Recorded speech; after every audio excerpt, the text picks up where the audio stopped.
Hello friends, ഞങ്ങൾ വർഷങ്ങളായിട്ട് plan ചെയ്യുന്ന ഒരു ട്രിപ്പാണ്. നടക്കില്ല എന്ന് ഓരോ തവണയും പ്ലാൻ ചെയ്ത് മുടങ്ങിപ്പോകുന്ന ഒരു ഗോവ ട്രിപ്പ്. ഫൈനലി ഇന്ന് ഞങ്ങൾ അതിന് ഇറങ്ങുകയാണ്. നമുക്ക് ബാക്കി വിശേഷങ്ങളൊക്കെ കാണാം.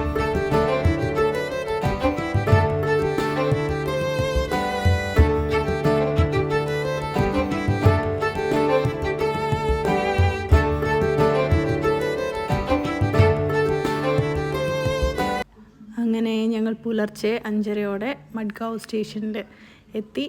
ഞങ്ങളുടെ വളരെ കാലത്തെ സ്വപ്നമായിരുന്നു. ഞങ്ങൾ 3 പേര് അവിടെ കേരളത്തിൽ നിന്നും 2 പേര് ഗോളറിയിൽ നിന്നുമായിരുന്നു വരുന്നത്. പക്ഷേ ഇന്ത്യൻ റെയിൽവേ ചതിച്ചു. അവരുടെ ട്രെയിൻ ഒരു 9 hours ലേറ്റായി. അതോടെ ഞങ്ങളുടെ പ്ലാനിൽ ചെറിയ ചേഞ്ചസ് ഒക്കെ വന്നു. ഡയറക്റ്റ് നോർത്ത് ഗോവ പോകാനായിരുന്നു പ്ലാൻ. പക്ഷേ ഇവർ വരാൻ ലേറ്റ് ആയതോടെ അത്രയും സമയം സൗത്ത് ഗോവ കറങ്ങാമെന്ന് ഞങ്ങൾ തീരുമാനിച്ചു. ഒരു ബസ്സിലായിരുന്നു പിന്നീട് ഞങ്ങളുടെ യാത്ര.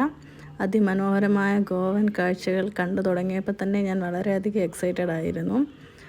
ആദ്യം അവർ നമ്മളെ കൊണ്ടുപോയത് ഒരു ആർട്ട് ഗാലറിയിലേക്കായിരുന്നു.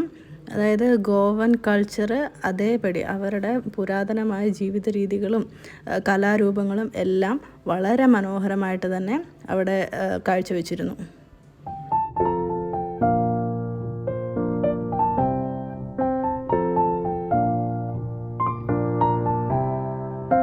പിന്നീട് ഞങ്ങൾ പോയത് 2 ക്ഷേത്രങ്ങളിലേക്കായിരുന്നു.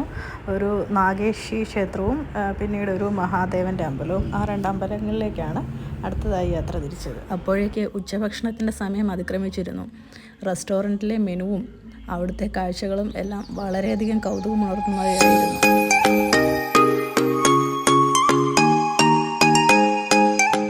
പിന്നീട് ഞങ്ങൾ പോയത് ഓൾഡ് ഗോവ ചർച്ച് എന്നറിയപ്പെടുന്ന ബസിലിക്ക ഓഫ് ബോം ജീസസിലേക്കായിരുന്നു.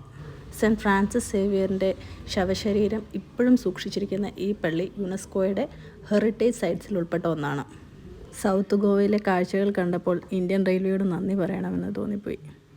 അങ്ങനെ ഇത്തിരി ലേറ്റായെങ്കിലും ഓൾഡ് ഗോവൻ ചർച്ചിൽ വെച്ച് അവരും ജോയിൻ ചെയ്തു.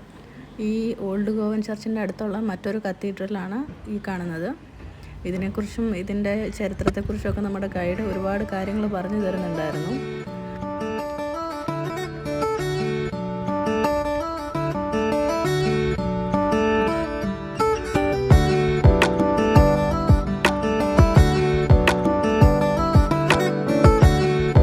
അവിടുന്ന് ഞങ്ങൾ ഞങ്ങളുടെ ഗൈഡിനോടും മറ്റ് സഹയാത്രികരോടും എല്ലാം യാത്ര പറഞ്ഞ് പിന്നീട് ഞങ്ങളൊരു ക്യാബ് വിളിച്ച് നോർത്ത് ഗോവയിലേക്ക് പോകുമായിരുന്നു. അങ്ങോട്ടേക്ക് പോകുന്ന വഴിക്ക് ഈ ചർച്ചും കണ്ടിരുന്നു. ഇത് സിനിമയിലൊക്കെ ഒരുപാട് കണ്ടിട്ടുള്ളത് കൊണ്ട് അത് കാണണമെന്നിങ്ങനെ ആഗ്രഹിച്ചായിരുന്നു പോയത്. എന്തായാലും അതും കാണാൻ പറ്റി. ക്രൂസ് പാർട്ടിക്കും ക്രൂസ് ഡിന്നറിനും ഒക്കെയുള്ള ക്രൂസുകളാണ് ഈ പുറപ്പെടുന്നത്. അതൊക്കെയും കൂടെ ചെയ്യണമെന്ന് ആഗ്രഹം ഉണ്ടായിരുന്നു. പക്ഷെങ്കിൽ സമയപരിമിതി മൂലം ഇവിടെ പോയി ജസ്റ്റ് അതെല്ലാം കണ്ടിട്ട് പോരുകയാണ്. അതിൽ കയറാനൊന്നും പറ്റിയില്ല. അങ്ങനെ ഞങ്ങൾ സൗത്ത് ഗോവയോട് ബൈ പറഞ്ഞ് പോയി. റൂമിലെത്തിയ ഞങ്ങൾ വളരെ ടയേർഡായിരുന്നെങ്കിലും ഒരു നിമിഷം പോലും പാഴാക്കാതെ പെട്ടെന്ന് തന്നെ ഫ്രഷായി റെഡിയായി പുറത്തേക്ക് ഇറങ്ങുമായിരുന്നു. കാരണം ഗോവയിൽ കിട്ടുന്ന 2 നൈറ്റ്സേ ഉള്ളൂ. ഒന്ന് ബീച്ചിലും ഒന്ന് പബ്ബിലും കാണണമെന്ന് ഞങ്ങൾ ഓൾറെഡി പ്ലാൻ ചെയ്തിരുന്നു.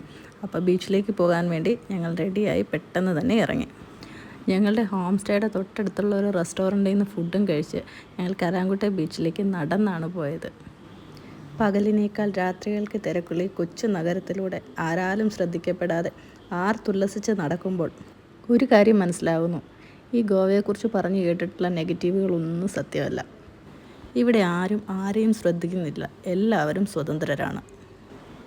അങ്ങനെ കുറച്ച് സമയം ബീച്ചിൽ സ്പെൻഡ് ചെയ്ത് ഞങ്ങൾ റൂമിലേക്ക് മടങ്ങി. അതോടെ ഞങ്ങളുടെ ഗോവൻ ഡയറീസിലെ ഡേ 1 ഇവിടെ അവസാനിച്ചിരിക്കുകയാണ്. ഡേ 2 ആയിട്ട് ഉടനെ കാണാം. ബൈ.